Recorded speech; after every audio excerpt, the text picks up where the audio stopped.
the team has already mentioned. Over the last 30 years of my professional life, I've moved through several aspects, several areas, several sectors, and several geographies. With a background in economics and management, I've worked in the areas of apparel manufacturing, educational quality, urban development, policy issues, water, sanitation, hygiene, waste management, circularity, and now in sustainability. This is my first corporate role, so I'm in the for-profit sector. Some of you may think I have no focus in life. I really can't blame you. But fortunately for me, I found organizations and mentors who saw this so-called lack of focus as diverse experience. Today, I'd like to lean on to some of my experiences, insights, lessons, mistakes, and share a bit with you in terms of why I'm standing here and what I'd love for all of you to take forward. Some of the experiences that I've had in my life that really shook me up are the ones that I want to share with you. As an impact assessor, I was making visits to schools to experience the world's largest midday meal program which India runs. A very admirable program, no doubt. However, I was shocked when I went to the schools. The highly nutritious hot piping food which was being served was being consumed by tiny tots, children, with soiled hands because they had no access to hand wash stations, no access to water, no access to soap. Therefore, the very well-intentioned program, a very well-supported policy and financially supported program, and beautifully implemented program by a private sector player with absolute precision operations and supply chain management, couldn't really reach the objectives that it was meant to be because the nutritional value was getting eroded and the children were not really able to benefit. So where did we go wrong? We went wrong somewhere in that last leg of administratively ensuring that the schools had all the facilities to take care and take benefit of whatever efforts the other parties, other stakeholders had done. There was that small initiative which was required on the part of the school management, on the part of the Ministry of Education, on the part of the principal, which could have plugged. And that to me is the invisible force, that last mile invisible force that all of us need to keep our eyes on.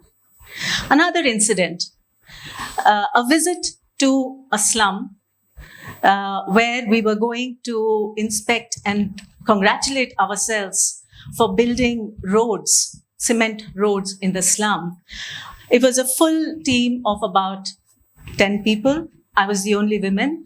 I was pulled aside by a lady who was residing in that slum. She said, I want to show you something.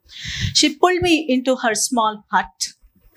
I was shocked. She had a drain running right in the middle of her small hut.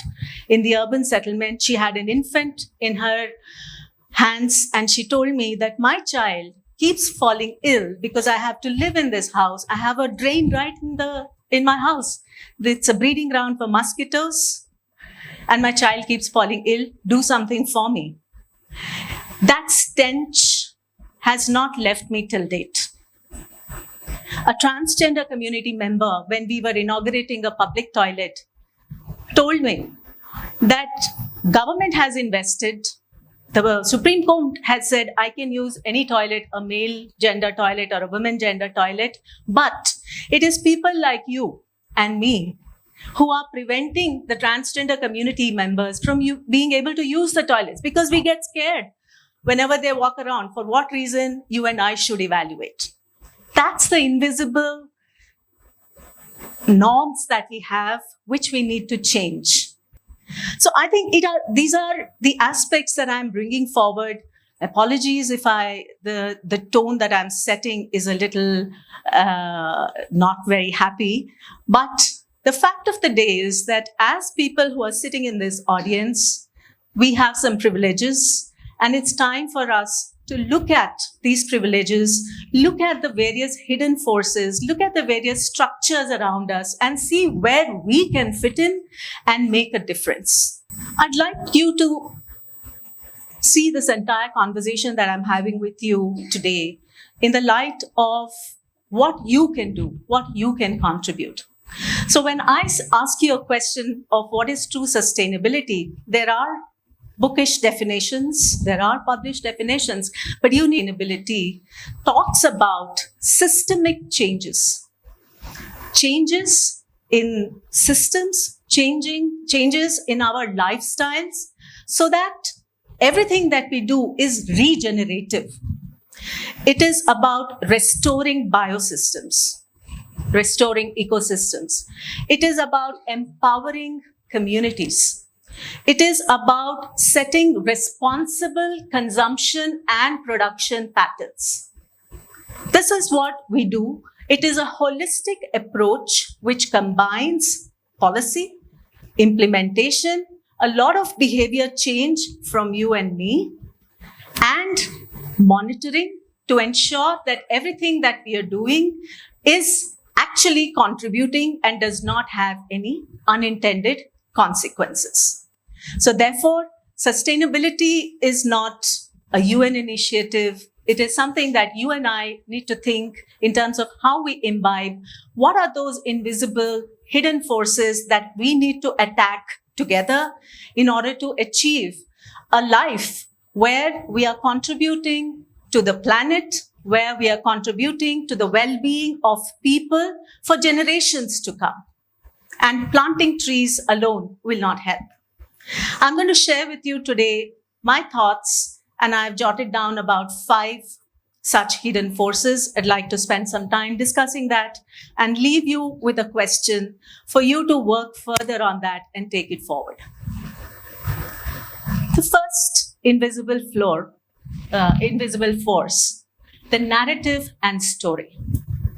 What narratives and stories are we building and telling each other and sharing in the media which define success?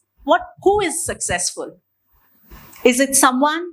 When we say our country is very successful, are we talking in terms of an over-obsession with GDP at the cost of ecological and sociological well-being? Are we talking about high economic growth at the cost of depleting resources, overconsumption of resources? Or can we change the narrative to say anyone who lives in harmony, any country which lives in harmony with the nature, has a well-balanced life, has access to resources to live a comfortable life? Is that a good narrative? Is a high growth GDP a good narrative? The way we citizens set the narrative of how we define success for ourselves and how we view someone as a successful individual versus another one as a not so successful individual will define how policies are framed, will define how corporates will operationalize the policies.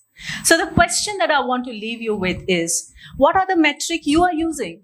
You're all fresh graduates studying. Who do you idolize? Someone who's really, really rich and doing a lot of contribution to growth? Or are you talking about someone who has a balanced life? So the question is, are we prioritizing metrics like quality of life, ecological health, over traditional growth indicators? And I'll leave it to you because it's a personal choice. But collectively, we contribute to the sustainability or the non-sustainability of the environment because of the choices we make. I'll take you to the second force, cultural norms and values. When I say cultural norms and values are deep-rooted. It's very difficult to change. Culturally, are we used to hoarding? Do you want the next iPhone the moment it lands in the market? How many properties do you own? Some of the times I totally avoid my relatives is because their conversations revolve around how many properties they have here while all their children are in US.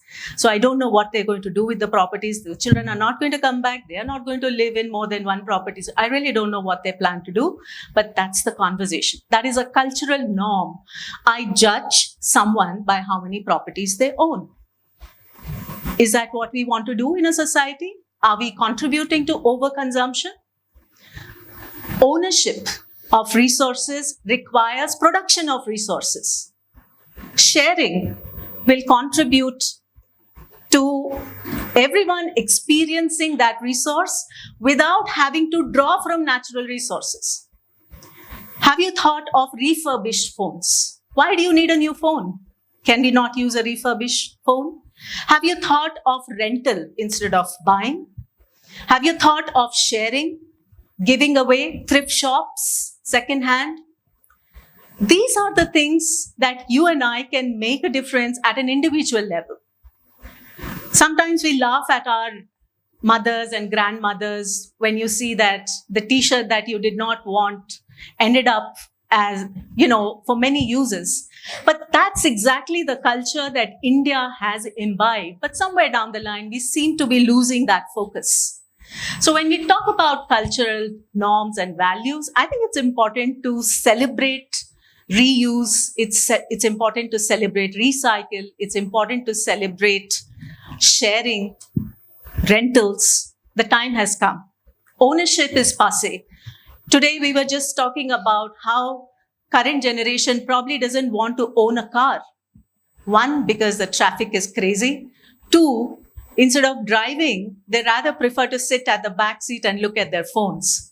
Either which way, it will contribute to the environment. So please go and focus less on ownership and more on sharing so that you're contributing to the environment by putting less pressure on raw materials.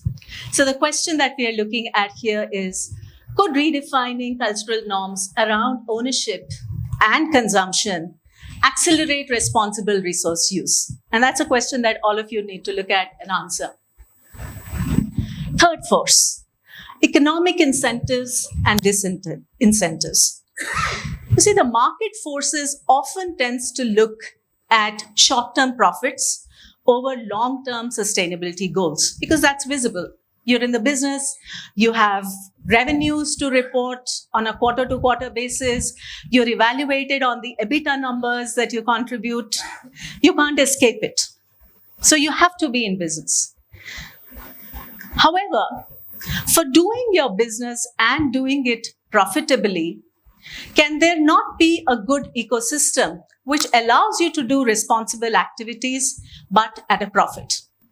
Which means government needs to provide incentives, tax breaks, carbon pricing, some incentives to private sector to contribute towards the goal of sustainability. So the question that I want to leave you with is, are the current financial incentives aligned with sustainability goals? Will we really achieve our 2030 sustainability goals at this rate? Or are they inadvertently harming? Are you continuing to say, why don't you build a landfill? We have garbage. Hyderabad is the only city in the world which has the largest integrated waste management unit at Jawahar Nagar.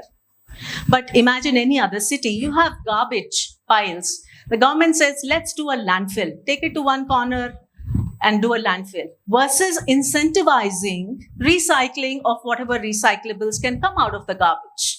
So therefore, we need to see how private sector is facilitated with the right incentives. That's invisible force 3. Invisible force 4, the power dynamics and vested interests. The fossil fuel lobby has historically prevented incentives, good policies regarding circular economy and establishment of it. Circular economy companies struggle. Therefore, what can we do to shift this power dynamics? It is not just the lobbies, it's also people in the middle layer. For example, you have so many rack pickers. If you would, as a company, like to organize them and give them a just transition from the informal sector to move into the formal sector, there is a middle layer which would essentially prevent them from moving into this structured employment scenario. So these are invisible power structures that one needs to look at whenever one is getting into any kind of sustainability initiative. How can we shift these power dynamics to prioritize environmental stewardship? The last question and the last force that I'd like to cover is technology and trust. I think many of you are working here, are studying technology, use of AI, robotics, the next generation technology tools. They are great, but it's important to learn to use them responsibly so that there is a trust built in. Technology is a huge enabler for sustainability. It can help you monitor environment impact. It can help you monitor the impact it has on people. It's a huge enabler. It can lead to a lot of innovations. However, the question is, are we using it responsibly and in a way? So how can we ensure that technological innovations genuinely support transparency, credibility, measurable sustainability?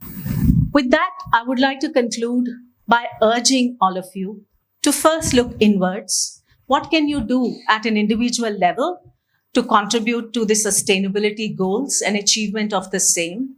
What can you do at an organization level, at Hitam level, to contribute to it? What can you do at a country level to contribute to sustainability? What are those hidden forces which can drive, which can accelerate the achievement of these forces? And there are many hidden forces. Apparent, visible actions are a must. You must do your clean drives. But there is a whole lot of structural, systemic changes which you can bring within your own organization, within your own self, which will contribute to sustainability. I'd like to leave you with a quote that because the power to shape our future isn't just always the visible actions, it is in the invisible currents. And therefore, we must learn the art of observing, identifying what is that invisible power which is preventing or which is propelling my move towards sustainability, and influence that every day, every moment. Thank you very much for your time.